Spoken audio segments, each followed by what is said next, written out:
This is the fastest that I've ever gotten buyer's remorse. I bought this iPhone Air with my own money, and unfortunately this phone is going back. After using it a couple days, I'm going to tell you all the things I liked, the things I disliked, and why ultimately I decided that this is not the phone for me. Let's get it.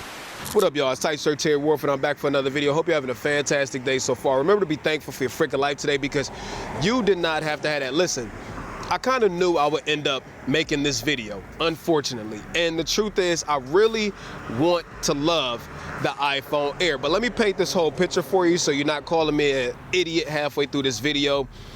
I consider myself a pro user, okay? I do a ton of photography, I do a ton of video with my phone. I'm a full-time creator, so literally my entire job is ran through my computers and my phones, right? So I get the pro because they give me advanced features like raw photo editing, multiple lenses, ProRes, all of those things, right? So this is why every single year I get the Pro. Well, when Apple announced the iPhone Air, I was so freaking intrigued because Apple has never like broke the mold and went for something that's just totally way freaking different. So as they were doing the, the presentation and talking about, all the features it has, I'm thinking like all these things are missing that I typically need in my Pro phones, right? But also I am a camera snob and a tech snob, right? And I'm the type of person that you might be the same way if you in the tech. Like once you see something that catches your eye and intrigues you, you have to go like see it for yourself and see if this is something that you can live with, right? And the iPhone Air for me was that I knew that it had trade-offs, right? But I had to go see for myself if this was something that I was willing to accept the trade-offs for to use as a main daily device, right? So I'm gonna break this video up into a few things. Price, we're gonna talk about the build, construction, all that stuff. We're gonna talk about battery life, and we're gonna talk about cameras, and then wrap the whole thing up. And remember, this thing is $1,000. The base iPhone is $799. The iPhone 17 Pro starts at $1,099. Just keep that in the back of your mind, okay? We'll get back to it. Hey, yo, you know what this iPhone Air reminds me of? That one person who is drop dead gorgeous on the outside, but on the inside, they are mad shallow. That's what it reminds me of. But one thing we can't do is deny how good this phone freaking looks. I mean, that's the main attraction of the iPhone Air. It is so thin and lightweight, and you really can't understand how thin it is or how good in the hand it feels, major pause, until you go see one for yourself and hold it for yourself again, major pause. This is the space black one, the color that they took out on the 17 Pro that they'll likely resell to us next year as a revolutionary new feature. It is what it is. Also, the Air is made of titanium, which is also something that they took away on the Pro series, which they'll likely bring back next year as a premium feature and charges for it. But neither here nor there, the phone feels like jewelry. However, to get this small, this thin, this lightweight, some compromises had to be made, just like that gorgeous person that we were just talking about, right? So as you see, single camera bump on the back. That has been a big deal for me. We're gonna talk about that in 1 second. Much smaller battery, which has also been a big deal to me, which we're gonna talk about in a second. No SIM card tray, which is a big deal to me because I always swap phones. I got a Z Fold 7 right here and other iPhones in the car.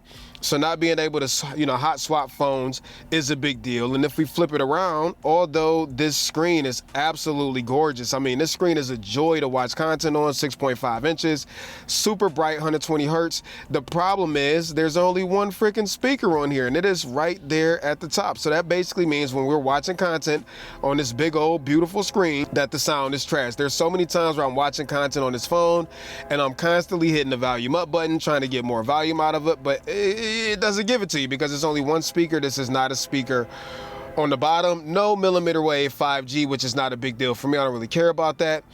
And I think that's all the trade-offs, at least that mean something to me. So although this phone looks so good, and this is the reason why I want to love it, the trade-offs for me, unfortunately, some of them are deal breakers. So with all those things being said, let's talk about my deal breakers. But before we do that, if you like this video so far, hit that subscribe button and turn on the notification bell so that you get notified when new videos go up. One thing I want y'all to keep in mind is that deal breakers are different for everybody. These are just mine. My first one is the camera or lack thereof cameras, and I don't want to go too hard on this part because I knew what I was getting myself into. I know what type of user I am. I know how I use my iPhone 15 Pro.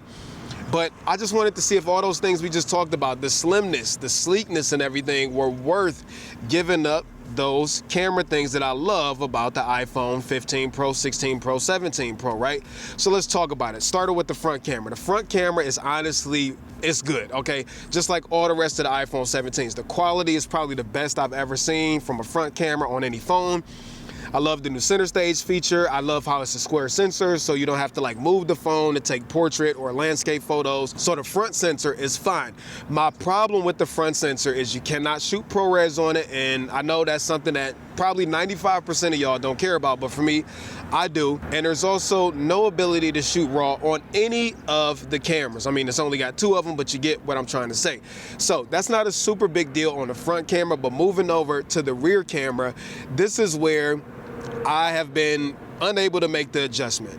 I didn't realize how much I use the ultra-wide camera and the telephoto cameras until I had to go without them. Example, if I want to take photos or videos in my truck, I usually default to the ultra-wide camera. Well, there's no ultra-wide camera on this. Also, when I'm at my kids' sports games, although I'm using my big old camera, sometimes in the moment I just pull my phone out to snap a long-range picture. I just did it at my daughter's cheer thing the other day. They went to the middle of the field. I didn't have time to set up my camera, pulled out the iPhone 17 Pro that I had in my backpack, and I used that, and the results were freaking great. Not having that on this phone has been more of a deal breaker than I thought it would be. When you add on top of that there's no option for RAW, like I talked about already, as somebody who edits a ton of photos on their phone, I need RAW. The JPEGs out the iPhone, I mean, they have some latitude, but we know the best way to get the best quality out of any camera is to shoot in RAW, and we don't get that at all with this camera. And it's not like it's not capable. Apple intentionally left RAW photo capability out, right?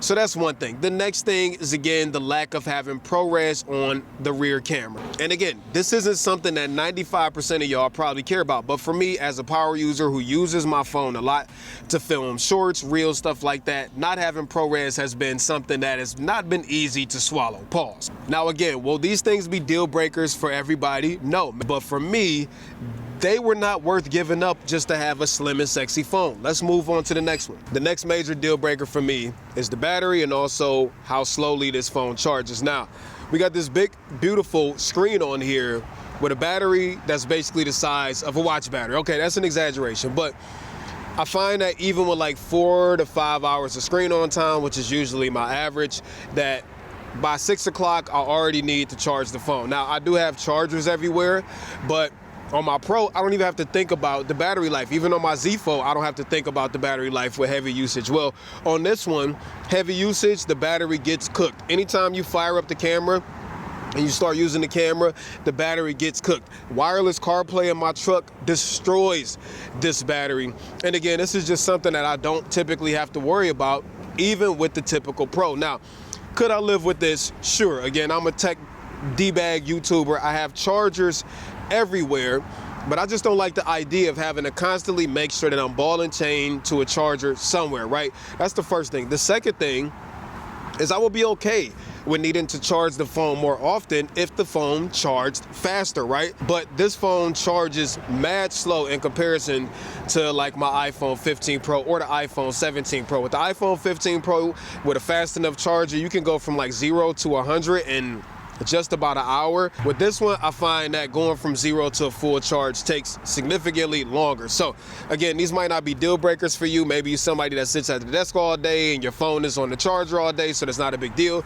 But if you're somebody that's always out and about and you use your phone a ton, then the battery life and the slow charging speed might bother you. It's bothering me a lot. And again, I understand these are the trade-offs that you need to make when you go with a super slim phone. But again, we're talking about $1,000. A lot of these other camera companies are finding out how to use these silicon carbide batteries and all that stuff in there. And it would have been nice to see Apple push the envelope with battery technology when this phone robs you so many things, but it still costs $1,000. So anyways, okay, let me move on. Okay, so Terry, make this make sense. You knew that this iPhone Air was expensive, and you knew that Apple took out a whole lot of the features that you knew that you needed, Terry. You told us this in the video. So then why on earth would you still buy one and then proceed to make a video about it and then proceed to make a video about returning it? Let me give you an example where I did this and why I did it. Okay, this right here is the Sony RX1R Mark III. You may or may not have seen this camera before. Well, this is a $5,100 point and shoot that Sony just released. And on paper, it is a dumb camera. It makes no sense. It's overpriced. Sony sells other cameras that have similar and better features for way less money. However, the reason that this is intriguing is because of how small and lightweight and how powerful it is. So with that said, on paper, it seems like a very silly buy. However, I was intrigued, so I had to test it out for myself. And you know what ended up happening? I loved it so much that even with its compromises, even though I have other cameras that are more powerful,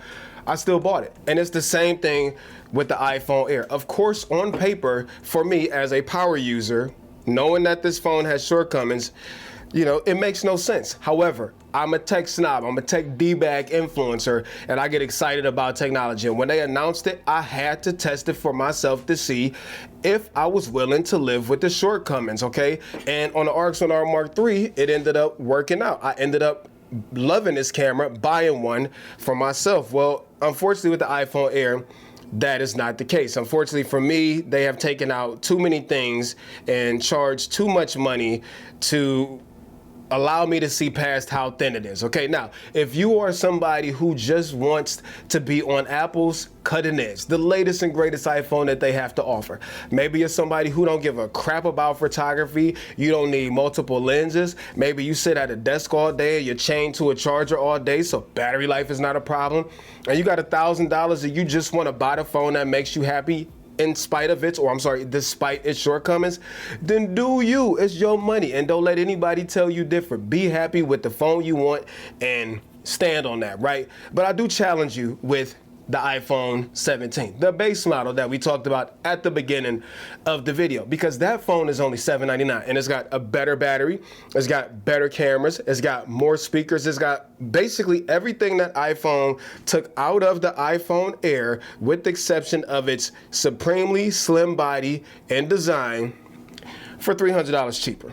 Is that $300 for you worth the premium just to have Apple's latest and greatest and sexiest iPhone ever? That's totally up to you, and you're not wrong if you want it, and you're not wrong if you don't want it, okay? For me, it doesn't work out. I actually picked up the iPhone 17 Pro, which is a chunker. Let me go ahead and pull it out, pause, compared to the iPhone Air. I got it in orange, and you know, it does look great, but this is for sure more up my alley when it comes to the things I need out of a phone. But I hope the iPhone Air is indicative of what's to come. Maybe there will be a foldable phone coming. We saw Samsung just do it. They released the S25 Edge, which was super thin.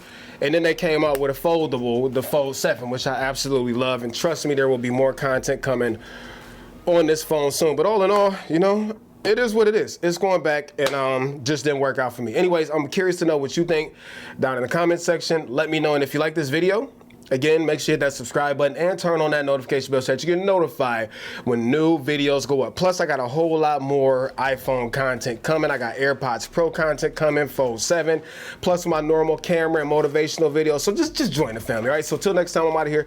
Tight shirt, Terry Warfield. Piece of chicken grease. Much love, y'all. Peace.